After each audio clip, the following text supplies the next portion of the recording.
Hi all, welcome to the digital బడి YouTube channel. ఈ వీడియోలో నేను మీకు డిజిటల్ మార్కెటింగ్ క్లయింట్స్ నుండి మీరు ఇచ్చే డిజిటల్ మార్కెటింగ్ సర్వీసెస్ కి మీరు ప్రైజింగ్ అంటే ఎంత ఛార్జ్ చేయాలనే దాని గురించి నేను ఈ వీడియోలో మీకు చెప్తాను.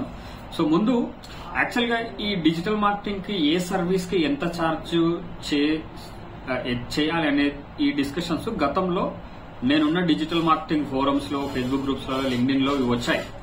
అయితే ఒక్కొక్కరు ఒక్కొక్క రకంగా ఛార్జ్ చేస్తున్నారు. ఈవెన్ మీరు హెచ్ఆర్ఎఫ్ఎస్ వాళ్ళు ఓన్లీ ఎస్ఈఓ ప్రైజింగ్ పైన చెక్ చేస్తే డిఫరెంట్ ప్రైజింగ్ మోడల్స్ ఒక్కొక్కరు ఒక్కొక్కలాగా ఛార్జ్ చేస్తున్నారు. సో బట్ నేనైతే మీకు కొన్ని చెప్తాను, ఎవరెవరు ఎట్లా ఛార్జ్ చేస్తున్నాను అంటే కొన్ని చెప్తాను. ఇందులో మీకు ఏది సూటబుల్ ఉంటే, మీకు ఏది వయబుల్ ఉంటే, అంటే ఏది అంటే ఇటువంటి క్లయింట్ కి మనం ఎట్లా ఛార్జ్ చేస్తే బెటర్, అంటే అందరు సేమ్ ఉండరు కాబట్టి మీరు సేమ్ ప్రైజింగ్ మోడల్ మీరు అప్లై చేయడానికి ఉండదు అనమాట. మీకు వాటి ఎగ్జాంపుల్స్ తో సహా చెప్తా. ఇప్పుడు మీకు కొంచెం అర్థమవుతుంది. లెట్స్ ఇప్పుడు మీరు కాంటెంట్ రైటింగ్ సర్వీసెస్ కి మీ దగ్గరకు వచ్చారనుకుందాం. కాంటెంట్ రైటింగ్ సర్వీసెస్ కి ఎంత ఛార్జ్ చేస్తారు? జనరల్ గా అసలు కాంటెంట్ రైటింగ్స్ ఇవి ఎలా ఉంటాయంటే, ఏదర్ వీళ్ళు ప్రాజెక్ట్ బేస్డ్ గానే వెళ్తారు. అంటే మేము కంటెంట్ రాస్తాము, ఈ ప్రాజెక్ట్ మేము 25,000 తీసుకుంటాము కంటెంట్ ఇవ్వడానికి అని అంటారు, లేదా 30,000 అనుకుంటారు. లేదా కొంతమంది ఎలా ఛార్జ్ చేస్తారంటే ఎక్కువ శాతం ఇట్లానే ఛార్జ్ చేస్తారు. ఎక్కువ శాతం ఇప్పుడు నేను చెప్పే ప్రైజింగ్ మోడల్లోనే నేను చూశాను. వాళ్ళు ఎలా ఛార్జ్ చేస్తారంటే ప్రైస్ పర్ వర్డ్, అంటే పర్ వర్డ్ నేను నాకు ఇంత ఇవ్వాలన్నట్టు ఉంటుంది. ఎంత అంటే ఒక్కొక్కరు ఒక్కొక్కలాగా ఛార్జ్ చేస్తారు. మినిమం అంటే ఒక ఫ్రెషర్ కాంటెంట్ రైటర్ ఒక 50 పైసా పర్ వర్డ్ లాగా ఛార్జ్ చేస్తే ఒక మంచి డీసెంట్ ఇన్కమ్ అంటే మీకు కావాలనుకుంటే, అంటే డీసెంట్ కంటెంట్ రైటర్ కావాలనుకుంటే ఒక 2 రూపీస్ పర్ వర్డ్ లేదా 3 రూపీస్ పర్ వర్డ్ నుంచి, ఈవెన్ ఒక మంచి కాంటెంట్ రైటర్, మీకు ఇంకా ఎక్స్పీరియన్స్డ్ కాంటెంట్ రైటర్ అలా కావాలనుకుంటే మీకు ఒక అప్ టు 10 రూపీస్ అబౌవ్ కూడా వెళ్ళొచ్చు అనమాట. 10 రూపీస్ పర్ వర్డ్ నేను చెప్తున్నాను, ఒక పదానికి అంత అనమాట. కాంటెంట్ రాస్తే మీకు చూపిస్తుంది ఎలాగో, వర్డ్ లోనైనా వర్డ్ ప్రెస్ లోనైనా ఎన్ని వర్డ్స్ ఉన్నాయనేది. సో అలా అంటే పర్ వర్డ్ నుంచి కూడా వాళ్ళు ఛార్జ్ చేసే అవకాశం ఉంది. ఇంకా ప్లస్ ట్యాక్స్ కూడా ఉంటుంది ఒకవేళ మీకు జిఎస్టీ ఇన్వాయిస్ అటువంటి అవసరం అయితే. సో అర్థమైందని అనుకుంటా. కాంటెంట్ రైటింగ్ ఎలా ఛార్జ్ చేస్తారు? వాళ్ళు పర్ వర్డ్ అయినా ఛార్జ్ చేస్తారు, లేదా పర్ ప్రాజెక్ట్ అయినా ఛార్జ్ చేస్తారు. అయితే వీళ్ళు ఎలా ఛార్జ్ చేస్తారంటే, ఇప్పుడు ఎక్కువ కాంటెంట్ ఉందనుకోండి, సో ఏది వయబుల్ అంటే ఇప్పుడు ఇద్దరికి, ఇప్పుడు వీళ్ళు కంటెంట్ రైటర్ లాస్ అవ్వద్దు, బిజినెస్ పర్సన్ లాస్ అవ్వద్దు. కాబట్టి సో వాళ్ళు డిస్కస్ చేసుకుని ఏదైతే ఫైనలైజ్ అవుతుందో ఇంకా వాళ్ళు ఆ ప్రైజింగ్ మోడల్లో వెళ్తారు. ఒకవేళ మరీ ఎక్కువ అవుతుందంటే కంపెనీ వాళ్ళు ఏం చేస్తారంటే, వాళ్ళు అసలు ఈ పనిని మనం అవుట్ సోర్సింగ్ చేయవద్దు, మనమే ఫుల్ టైం కంటెంట్ రైటర్ ని ఒక ఫిక్స్డ్ జీతానికి వాడుకుంటే, హైర్ చేసుకుంటే ఎక్కువ కంటెంట్ వస్తుంది కదా అనుకుంటారు. అది కూడా ప్రాక్టికల్ గా, కాకపోతే వాళ్ళకి అంత దొరకకపోవచ్చు. కంటెంట్ రైటర్స్ ఇంకొక పాయింట్ చెప్తున్నా. కంటెంట్ రైటర్స్ అంటే మీకు నీష్ కంటెంట్ రైటర్స్ ఉంటారు అనమాట. మీకు ఇప్పుడు మెడికల్ కంటెంట్ ఒక హాస్పిటల్ వెబ్సైట్ చేస్తున్నారు అన్నప్పుడు మీకు ఆ మెడికల్ పైన, హాస్పిటల్ పైన నాలెడ్జ్ ఉన్న కంటెంట్ రైటర్స్ ని పెట్టి రాయిస్తుంటారు. ఒక్క మెడికల్ గానే కాదు, ఇంకా కొన్ని నీష్ స్పెసిఫిక్ ఉంటాయి, ఆ నీష్ స్పెసిఫిక్ ఉన్న రైటర్స్ తోనే రాయిస్తారనమాట. ఒక జనరల్ అయితే ఎవరైనా రాయగలుగుతారు, అది వేరు. సో కాబట్టి ఆ నీష్ రైటర్స్ కి వెళ్ళినప్పుడు ప్రైజింగ్ ఇంకా ఎక్కువ అవుతుంది. సో ఇవన్నీ దృష్టిలో పెట్టుకుని కంటెంట్ రైటింగ్ సర్వీసెస్ కి మీరు అలా ఛార్జ్ చేయాల్సి ఉంటుంది. ఒకవేళ మీరు కంటెంట్ రైటింగ్ కి ఒకవేళ బెస్ట్ అని కాదు, కానీ ఒకవేళ మీకేమైనా మంచి రైటర్స్ ఒకవేళ అవసరం అయితే నాకు మెసేజ్ చేయండి, నేను ఖచ్చితంగా మీకు హెల్ప్ చేస్తాను కంటెంట్ రైటర్స్ ఇవ్వడానికి. ఇంకా సో కంటెంట్ రైటర్ అయిపోయింది కదా. ఇప్పుడు వెబ్సైట్ డిజైనింగ్ కి ఎంత ఛార్జ్ చేయాలి సార్? సో ఇవన్నీ నాకు రెగ్యులర్ గా స్టూడెంట్స్ అడుగుతున్న క్వశ్చన్స్ కూడా. సో వాళ్ళకు కూడా ఇదే వీడియో ఇద్దామని అనుకున్నా. ప్రతిసారి ఆన్సర్ చెప్పలేక ఇది చెప్తే మన సబ్స్క్రైబర్స్ యూజ్ అవుతుంది, నా స్టూడెంట్స్ కూడా యూజ్ అవుతుంది అనే ఉద్దేశంతో నేను చేస్తున్న వీడియో. రైట్, వెబ్సైట్ డిజైనింగ్ ఎలా ఉంటుందంటే, రిక్వైర్మెంట్స్ క్లియర్ గా తీసుకోవాలి. ఎక్కడైనా సరే సడన్ గా ఒక ప్రైస్ చెప్పేస్తారంటే మీరు ఇరుక్కుంటారు అనమాట. ఎవరైతే ఫ్రీలాన్సర్స్, ఏజెన్సీ ఓనర్స్ ఉన్నారో వాళ్ళ గురించి నేను చెప్తున్నా. వెంటనే మీరు ప్రైసింగ్ చెప్పకండి. ఇది ఒక సేల్స్ టెక్నిక్ లాగా అనుకోండి. నేను ఏదైతే చెప్తున్నానో, ప్రైజింగ్ ఎప్పుడు కూడా ముందు చెప్పొద్దు. ఇంకొక విషయం ఏంటంటే, క్లయింట్ ఎప్పుడు ఫస్ట్ ప్రైజింగే అడుగుతాడు. సో కాబట్టి మీరు ప్రైజింగ్ చెప్పొద్దు. సార్ మరి వాళ్ళు ప్రైజే అడుగుతుంటారు కదా, మరి మనం ఏం చేయాలంటే చాలా ఓపికతోన, చాలా దీర్ఘశాంతంతోన మనము రైట్ క్వశ్చన్స్ అడిగి రైట్ రిక్వైర్మెంట్స్ మనం తీసుకోవాల్సి ఉంటుంది.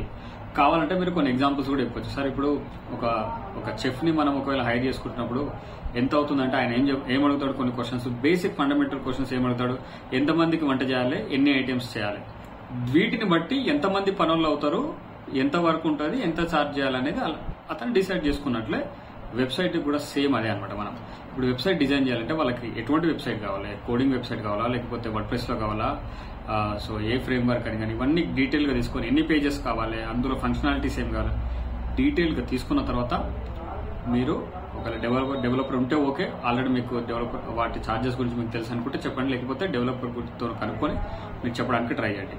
కంప్లీట్ రిక్వైర్మెంట్స్ తీసుకోవాలి. కొంతమంది ఏమో పర్ పేజ్ కూడా తీసుకుంటారు, పర్ పేజ్ 2500 అలా తీసుకునేటోళ్ళు కూడా ఉంటారు. అప్పుడు ఒకరు సింగిల్ పేజ్ వెబ్సైట్ చేయమంటారు. అప్పుడు సింగిల్ పేజ్ వెబ్సైట్ చేయమన్నప్పుడు మీరు అప్పుడు ఇదే ప్రైజింగ్ మెథడ్ వాళ్ళ దగ్గర మీరు అది యూజ్ చేయలేరు. ఎందుకు, ప్రైస్ పర్ పేజ్ ఉంది కాబట్టి ఒక పేజ్ చేసుకుంటే 2000 అయిపోతుంది, 2500 రూపీస్ అయిపోతుంది నాకు వెబ్సైట్ అనేది క్లయింట్ అనుకుంటారు. సో అటువంటిప్పుడు మనకు ఈ ప్రైజింగ్ మోడల్ వాళ్ళకు వర్తించదని చెప్తున్నాను. వర్తించదంటే మనం ఆ ప్రైజింగ్ చెప్పొద్దు, ఆ మోడల్ చెప్పొద్దు. సో కాబట్టి మీరు అన్ని కన్సిడర్ చేయాల్సి ఉంటుంది. ఏంటి మనకి ఎంత అవుతుంది, ఎంత టైం పడుతుంది, ఇంత పెద్ద ప్రాజెక్ట్ చేయాలంటే ఎంతమంది పని చేయాల్సి వస్తుంది, ఆ వెబ్సైట్ కి కావాల్సిన ఇమేజెస్ వాళ్ళే ఇస్తారా లేకపోతే వాళ్ళు ఇస్తారంటే డైరెక్ట్ ఇస్తారా, లేకపోతే మళ్ళీ మనం గ్రాఫిక్ డిజైనింగ్ వర్క్ కొంత చేసి పెట్టాల్సి వస్తుందా, ఇవన్నీ వాళ్ళకే గ్రాఫిక్ డిజైనర్ ఉండనుకుంటే మనకు కొంత వర్క్ తగ్గుతుంది. సో అప్పుడు మనం ప్రైజింగ్ ఛార్జెస్ కొంత తగ్గించవచ్చు. ఇవన్నీ చెక్ చేసుకోండి. అన్ని క్లియర్ రిక్వైర్ అంటే క్లారిటీగా మీరు రిక్వైర్మెంట్స్ తీసుకున్న తర్వాతనే ఎంత టైం పడుతుంది, ఎంతమంది పని వాళ్ళు చేయాల్సి వస్తుంది, వాళ్ళకి ఎంత అవుతుంది, మీకు ఎంత మార్జిన్ చూసుకోవాలి, ఇవన్నీ చూసుకొని మీరు ప్రైజింగ్ ఇవ్వాల్సి ఉంటుంది వెబ్సైట్ డిజైనింగ్ అయితే. ఓకేనా. ఒకవేళ టిపికల్ గా సార్ ఇట్లా కాదు కానీ ఏదో ఒక నంబర్ చెప్పంటారు కదా, వాళ్ళ కోసం చెప్తున్నా. ఒక 5 to 10 పేజెస్ అనుకోండి, ఒక స్టాటిక్ పేజెస్. ఓకే, వర్డ్ప్రెస్ లో వెబ్సైట్ డిజైన్ చేయాలనుకుంటే మీకు ఒకవేళ ఒక 10,000 నుంచి 15,000 వరకు ఛార్జ్ చేయొచ్చు అనుకోండి. మీరు అప్ టు 20,000 కూడా వెళ్ళొచ్చు, డిపెండింగ్ ఆన్ ద రిక్వైర్మెంట్ అనమాట. కొన్నిసార్లు మీరు పెయిడ్ ప్లగిన్స్ పర్చేజ్ చేయాల్సి వస్తుంది. సో ఆ ఛార్జెస్ క్లయింట్ ఇస్తే ఓకే, అన్ని క్లయింట్ ఇస్తే మీకు ఓన్లీ డెవలప్మెంట్ ఛార్జెస్ నేను చెప్పింది, వాళ్ళే అన్ని ఇవ్వగలిగితే మీరు డెవలప్మెంట్ చేసేయడానికి అంత ఛార్జెస్ తీసుకోవచ్చు. Okay right. Website okay. మరి సార్ ఇప్పుడు సోషల్ మీడియా మార్కెటింగ్ ఎంత ఛార్జ్ చేయాలి? సోషల్ మీడియా మార్కెటింగ్ కి నేను ఆర్గానిక్ చెప్తున్నా. సోషల్ మీడియా మార్కెటింగ్ ఏమవుతుందంటే వాళ్ళు ఎన్ని పోస్టులు అడిగారు, ఎన్ని రీల్స్ అడిగారు, వాటిని డిజైన్ చేయడానికి డిజైనర్కి ఎంత కాస్ట్ అవుతుంది, క్యాప్షన్స్ రాయడానికి రైటర్ ఎంత ఛార్జ్ చేస్తారు, ఒకవేళ చార్జిబిలిటీతో జనరేట్ చేస్తున్నట్లయితే మీకు అంత ఛార్జెస్ ఏమవు, ఒకవేళ వీడియో ఎడిటింగ్ అయితే ఎడిటర్కి ఎంత ఖర్చు అవుతుంది, ఎడిటింగ్ అంటే ఏ వీడియోస్ మీరు చేస్తారు, నిజంగా షూట్ చేసి ఎడిట్ చేస్తున్న వీడియోసా లేకపోతే ఇన్ వీడియో లాంటి టూల్స్ లో మీరు ఎడిట్ చేసి చిన్న చిన్న వీడియోస్ చేస్తారా, వాటికి ఎంత ఖర్చు అవుతుంది, టూల్కి ఎంత ఖర్చు అవుతుంది, మీకు ఎంత ఖర్చు అవుతుంది, ఇవన్నీ చూసుకొని మీరు ఇన్ని పోస్టులకి ఎంత అవుతారన్నట్టుగా నంబర్ ఆఫ్ పోస్టులని బట్టి కూడా ఛార్జ్ చేసేటోళ్ళు ఉన్నారు అనమాట సోషల్ మీడియా మార్కెటింగ్కి. ఇంకా యాడ్స్కి వచ్చేసరికి ఎలా, ఇంకా యాడ్స్కి వచ్చేసరికి ఏమవుతుందంటే రెండు రకాల ప్రైజింగ్ మెథడ్స్ ఉన్నాయి వీళ్ళకి. ఒకటి ఫిక్స్డ్, అంటే మేము యాడ్స్ రన్ చేస్తాము, ఇంత ఖర్చు అవుతుంది పర్ మంత్, ఇంత యాడ్ బడ్జెట్ క్లయింట్ పెట్టుకోవాలి, ఇదొకటి. అయితే ఈ యాడ్ బడ్జెట్ అనేది ఒకటి అనుకుంటే, ఇంకోటి ఏంటంటే యాడ్ బడ్జెట్ పైన పర్సెంటేజ్ కూడా తీసుకుంటారు కొందరు.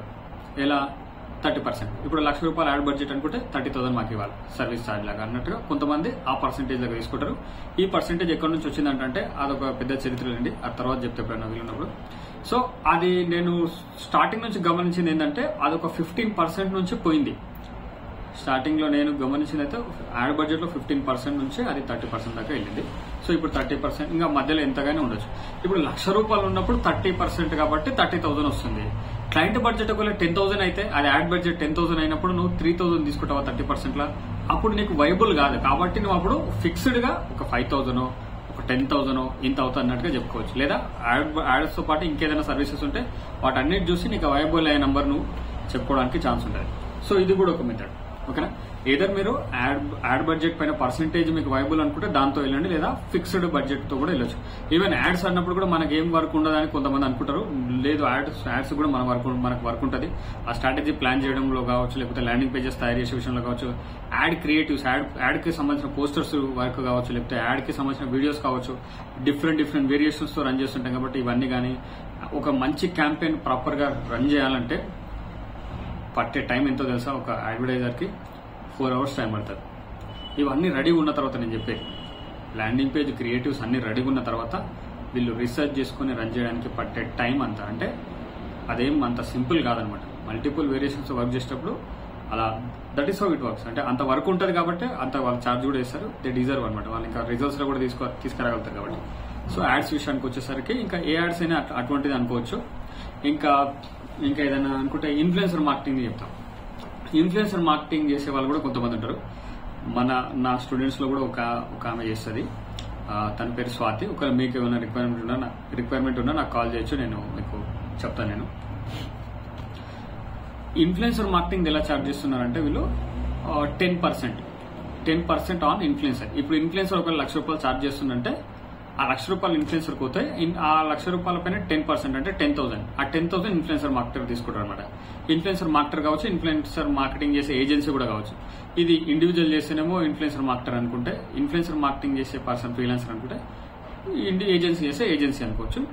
సో మోర్ ఆర్ లెస్ కొంచెం అటు ఇటు ఉండొచ్చేమో ఇంకా బడ్జెట్ ని బట్టి. బట్ ఎక్కువ ఇంకా యావరేజ్ అనుకుంటే ఒక 10% అనుకోండి ఇది ఇన్ఫ్లుయెన్సర్ మార్కెటింగ్ చేసేది. ఇప్పుడు నేను చెప్పేది ఖచ్చితంగా ఇట్లానే ఉంటుందా అని అనకండి. ఎందుకంటే డిఫరెంట్ ప్రైజింగ్ మోడల్స్ ఉంటాయని నేను ఆల్రెడీ మీకు చెప్పాను. అందరూ ఒకేలాగా ఛార్జ్ చేయరు.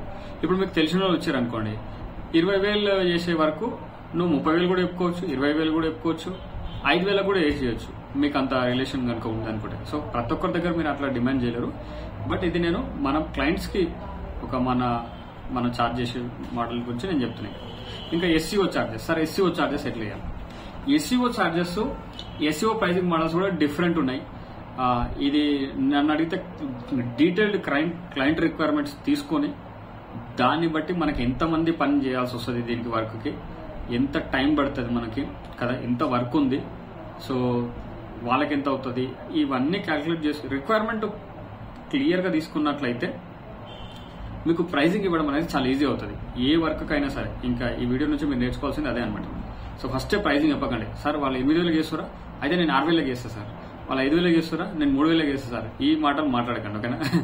వాళ్ళది డిఫరెంట్ ఉండొచ్చు. సో వాళ్ళది మీరు కంపేర్ చేసుకోవద్దు అనమాట. వాళ్ళది మీరు కంపేర్ చేసుకోకండి.